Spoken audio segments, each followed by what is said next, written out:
Hey guys, Mixed Media Girl here. So in this video, I am doing an American flag themed tumbler, and I'm using red, white, and blue and a little bit of silver.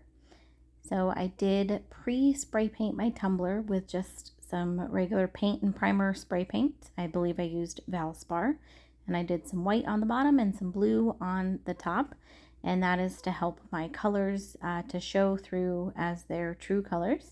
If I do this again, I'll probably also spray paint the bottom with some red. This is a 12-ounce stainless steel wine tumbler. I'm using Mixed Media Girl Artist Resin, and for the blue, I'm using some Alumilite translucent blue resin dye, along with a little bit of Polycolor sky blue mica.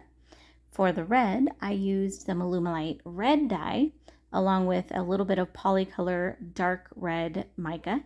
And then the white is Alumilite white resin dye, and the silver is Polycolor titanium silver mica powder. And you can see I do have also 2 coaster molds underneath here to catch any runoff.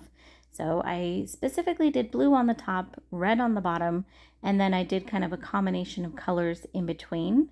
You have to be a little bit careful with these because if you mix the blue and the red too much, you just get purple, and the white and the red, you just get pink. So I wanted to keep those as separate as possible with the white and the silver in the middle. And then I used a torch as I went to help to blend the colors and move the colors around, as well as get rid of the air bubbles. And I just let that spin overnight on the cup spinner, so probably about 18 hours or so. And once it was dry, I went in there with some silver glitter stickers that I got from Amazon. These are stars, obviously, different sizes. And I put those on the top on the blue part.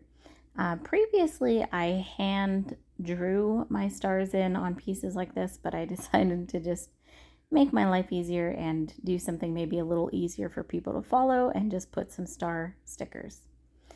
So once I put those on, I sealed it with just a clear coat of resin. This is, again, Mixed Media Girl Artist Resin, and it doesn't take a lot in here, just a little bit.